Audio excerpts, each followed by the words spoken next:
Good morning, dear students. Myself, Satyaram Chaurasia. How are you? I hope you all are fine. Now, we are going to study capacitance of a parallel plate capacitor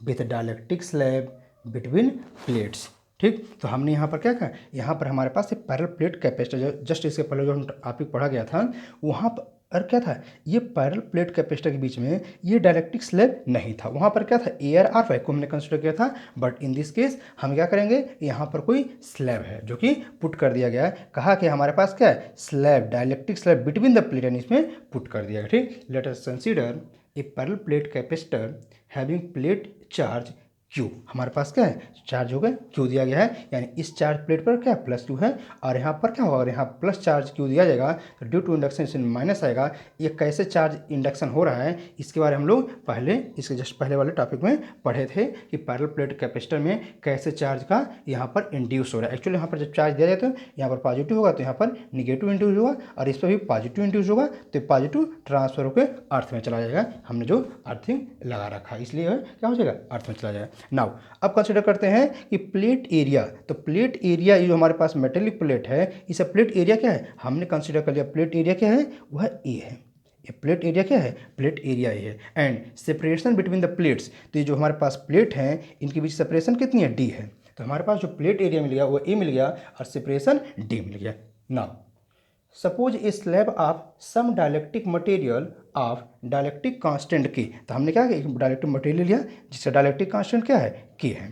dielectric constant के है, and thickness T. हमारे पास thickness क्या दिखा है, ये dielectric जो material है इसकी थिकनेस कितनी है, टी है। तो हमारे पास डायलेक्ट्रिक मटेरियल हो गया जिसका डायलेक्ट्रिक कांस्टेंट के है और थिकनेस टी है। ठीक, यहाँ पर हम एक बात ध्यान रखना है कि जो टी है थिकनेस ये ऑलवेज होनी चाहिए क्या, डी हमारे पास ये होनी चाहिए, यानी जो थिकनेस है वह ऑलवेज डी से स्मॉल रहे, क्योंकि अगर डी से ग्रेटर हो जाएगा तो इसे क्रॉस कर जाएगा। ठीक, डी के इक्वल हो सकता है, उसके बारे में भी हम लोग केस के बारे में जब स्पेशल केसेज पढ़ेंगे इसके तो वहाँ इसके बारे में डिस्कस करेंगे कि D equal to T possibility है, बट ये टी जो है यह डी से ग्रेटर नहीं होने चाहिए, अदरवाइज पॉसिबिलिटी नहीं बनेगी क्योंकि वह इस सरफेस को बाहर निकल जाएगा। इसलिए ध्यान रखना है कि हमारे पास जो टी मिलेगा वह यहाँ पर डी से लेस मिले। ओके, नाउ अब जरा देखें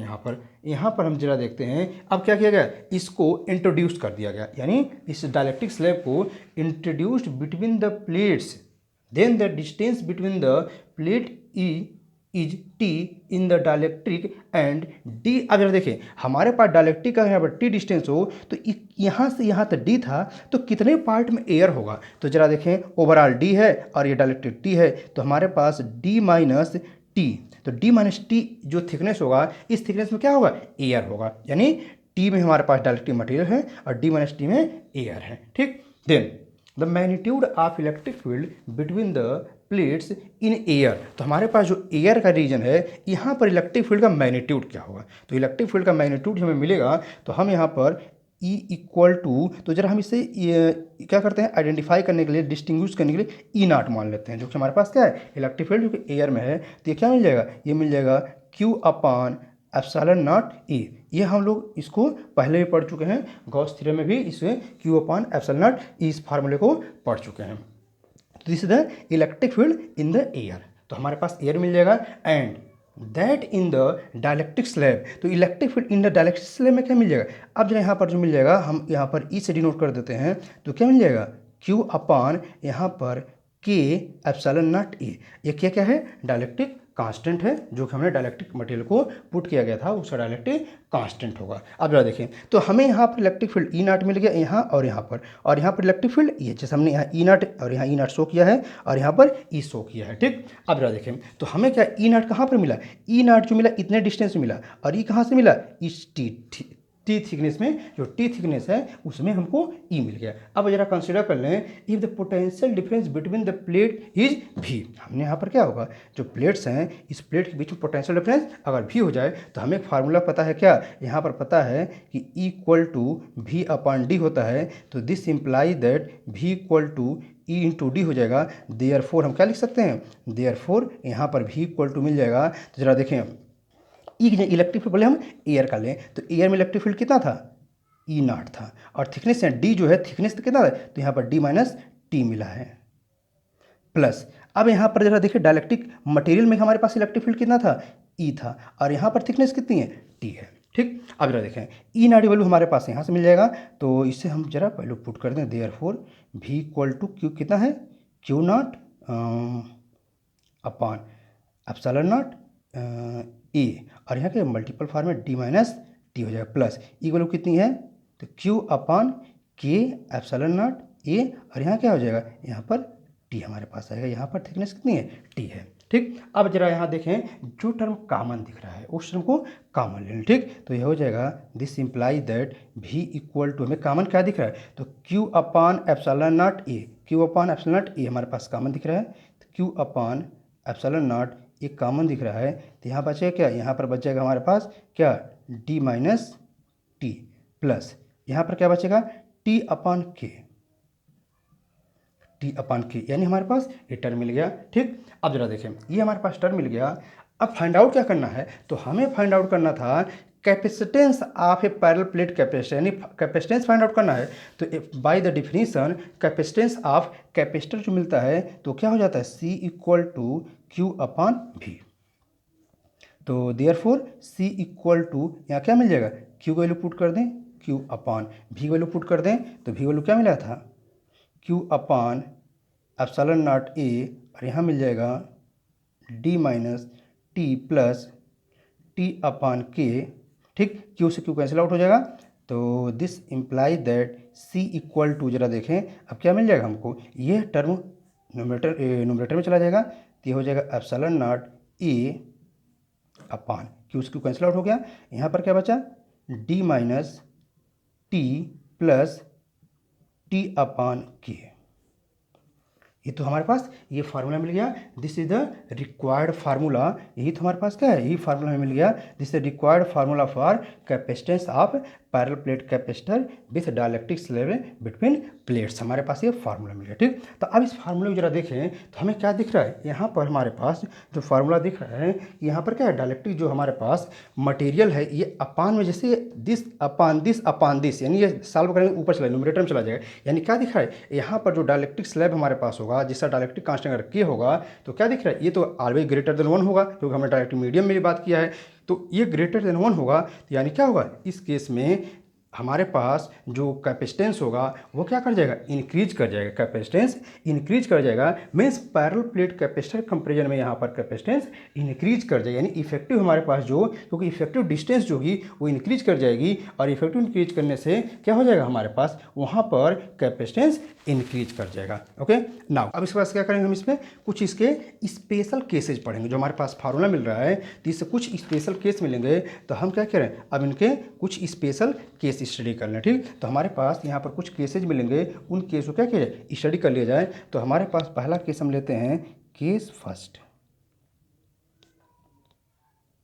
इफ हमारे पास पहला केस क्या हो जाता है, हमारे पास जो थिकनेस टी है,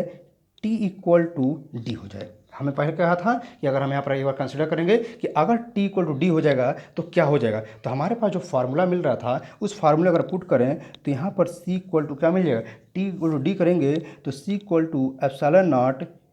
ए अपॉन, अब यहाँ पर डी माइनस टी था तो डी माइनस डी हो जाएगा, प्लस डी अपॉन के मिल जाएगा, हमको डी अपॉन के मिल जाएगा, तो बोलो क्या, जीरो हो गया, this implies that C equal to मिलेगा क्या, ये ऊपर चला जाएगा, के ये कहाँ न्यूमरेटर में चला जाएगा, तो ये हो जाएगा के एप्सिलॉन नॉट ए अपॉन, यहाँ क्या बचेगा हमारे पास, ओनली डी बचेगा। तो हमारे पास दिखा क्या, यहाँ पर हमारे पास क्या मिल गया, हम तो ये पैरेलल प्लेट कैपेसिटर में ही तो पढ़े थे कि वहाँ पर अगर कोई डाइलेक्ट्रिक स्लैब पुट कर दिया जाता है पूरा कंप्लीटली, तो वहाँ पर हमें डाइलेक्ट्रिक जो मटेरियल पुट करने पर कैपेसिटेंस मिलेगा वही मिलेगा, तो हमें यहाँ पर यह एक बार देखा जाए वेरीफाई भी हो गया, क्लियरिफाई भी हो गया। ठीक, अब यहाँ पर ये क्लियर हो गया। ठीक, नेक्स्ट जरा देखें, अब कंसिडर कर लें कि हम यहाँ पर कंसिडर कर लें यह केस 2,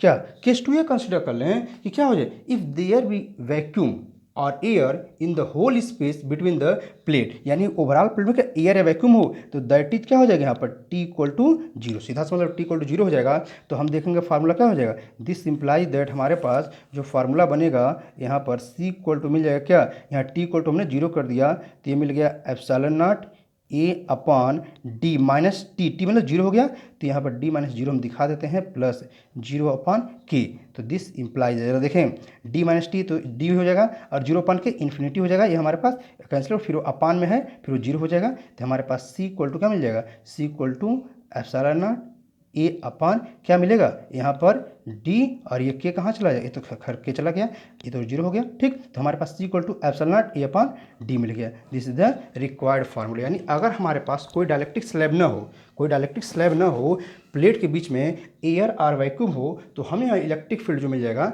वह ये मिल जाएगा। ठीक, तो हम इसको क्या करते हैं, ये हमारे पास फ्री स्पेस मिल गया, इसलिए हम थोड़ा आइडेंटिफाई करने के लिए, डिस्टिंग्विश के लिए सी नॉट से रिप्रेजेंट करते हैं, क्योंकि फ्री स्पेस में जो है तो उसे डिस्टिंग्विश करने के लिए, यानी वहाँ पर कोई डायलेक्ट्रिक सब्सटेंस नहीं है। ठीक, नेक्स्ट जरा थर्ड केस देखें,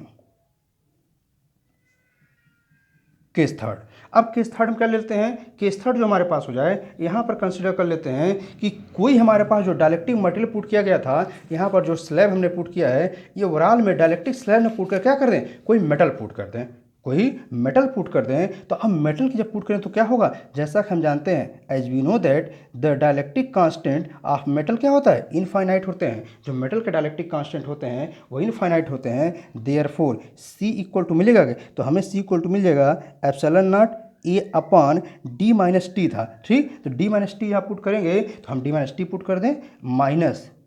प्लस टी अपॉन के, तो के इक्वल टू इनफाइनाइट पुट कर देंगे, तो यहाँ पर हमें क्या मिल जाएगा, this imply that C equal to क्या मिलेगा, ये तो पूरा टर्म गया, बचा क्या, epsilon not A upon D minus T. यानी अगर हमारे पास कोई मेटल पुट कर दिया जाएगा तो हमें वहाँ पर जो कैपेसिटेंस मिल जाएगा वो epsilon not A upon D minus T मिल जाएगा। ठीक, ये हमारे पास। अब जरा कंसिडर कर लें यहाँ भी क्या, अब यहाँ पर जो मेटल पुट किया गया था, अब यहाँ पर डायलेक्ट्रिक कांस्टेंट वहाँ पर क्या, उसकी थिकनेस जीरो मान लें। अगर if T equal to zero हो जाए तो दिस इम्प्लाई दैट क्या हो जाएगा, if T equal to zero this imply that C equal to epsilon not A upon D मिल जाएगा। ठीक, ये हमारे पास किसके लिए हो जाएगा, यानी फिर वही केस आ गया किसके लिए, फ्री स्पेस के लिए। नेक्स्ट जरा केस देखें, टी इक्वल टू डी मान लें। अब यहाँ पर क्या मान लें, टी इक्वल टू डी, यहाँ पर क्या, if T equal to D, तो दिस इम्प्लाई, इसी फार्मूले का यूज करके दे सकते हैं क्या, C equal to epsilon not A upon D minus D, तो पूरा जीरो, यानी हमारे पास क्या हुआ, दिस इम्प्लाई दैट यहाँ पर हमारे पास जो मिल गया capacitance, this imply that C equal to infinite, हमारे पास क्या मिल गया, यहाँ पर सी इक्वल टू इनफाइनाइट मिल गया। यानी क्या रिप्रेजेंट कर रहा है, इन दिस केस जब व्हेन हमारे पास जो टी डी की इक्वल हो जाए, और टी है क्या, थिकनेस, वो मेटल का थिकनेस है। यहाँ पर हमने क्या किया था, जो डायलेक्ट्रिक स्लैब की जगह पर एक कोई मेटल पुट किए थे जिसकी थिकनेस हमने टी लिया था, लेकिन अब टी इक्वल टू डी कर देंगे तो वहाँ पर वो क्या हो जाएगा, यानी कहा जाए कि यहाँ पर हमारे पास जो कैपेसिटेंस है पूरा ओवरऑल सरफेस कोई मेटल फिल कर दिया जाए, कोई मेटल फिल कर दिया जाएगा तो वहाँ पर उसकी कैपेसिटेंस क्या हो जाएगी, उसकी कैपेसिटेंस इनफाइनाइट मिल जाएगी ना। केस फोर, केस फोर हमें क्या चाहिए, if there are several slabs of dielectric constant, हमारे पास सेवरल स्लैब किसके डायलेक्ट्रिक कांस्टेंट क्या हो, K1 K2 K3 Kn, and उनके थिकनेस ऑफ द स्लैब, जो हमारे पास स्लैब थे वहाँ स्मॉल स्ट्रिप लिया गया, स्लैब लिया, उनकी थिकनेस क्या हो जाए, T1 T2 T3 Tn। ठीक, तो अब हमारे पास वहाँ पर जो कैपेसिटेंस हो जाएगा तो उस कैपेसिटेंस का फार्मूला क्या हो जाएगा, तो ये हो जाएगा C equal to epsilon not A upon, यहाँ क्या मिल, डी माइनस टी था, तो यहाँ पर अब क्या मिल जाएगा, T1 plus T2 plus T3 plus Tn, और यहाँ प्लस क्या हो जाएगा, T1 plus T2 plus T3 plus Tn upon K1 plus K2 plus K3 plus Kn, यानी हमारे पास क्या मिल जाएगा, ये फार्मूला मिल जाएगा, थोड़ा बड़ा फार्मूला हो गया है। ठीक, ये हमारे पास फार्मूला मिल जाएगा, यहाँ पर इसको एप्सिलॉन नॉट यहाँ से रिप्रेजेंट कर देते हैं। ठीक, तो हमारे पास क्या हो जाएगा, ये फार्मूला बन जाएगा। अब जरा कंसीडर कर लें कि यहाँ पर क्या हो जाए, इफ़ डी इक्वल टू, हमारे पास कंसिडर कर लें क्या, if D equal to T1 plus T2 plus T3 plus T N तक हो जाए, यानी हम कंप्लीटली जब फील्ड कर देंगे तो जरा देखें यहाँ पर क्या ओवरऑल की जगह पर हम डी की जगह पर पुट कर देंगे तो ये तो टर्म तो जीरो हो गया, देखें डी माइनस टी है, ये जब पुट करेंगे तो हमारे पास क्या मिल जाएगा। अब यहाँ पर जो सी की वैल्यू मिलेगी तो सी इक्वल टू यहाँ पर क्या मिल जाएगा, ये टर्म जैसा जीरो दिख रहा है तो ये हो जाएगा एप्सिलॉन नॉट ए अपान, तो यहाँ पर क्या बचेगा, हम पूरा यहाँ पर क्या रख सकते हैं, तो यहाँ पर हम इसको T1 upon K1 plus T2 upon K2 plus and so on करते जाएंगे Tn अपान Kn। ठीक, तो हमारे पास क्या मिल जाएगा, कैपेसिटेंस का फार्मूला मिल जाएगा इन दिस केस। Thank you.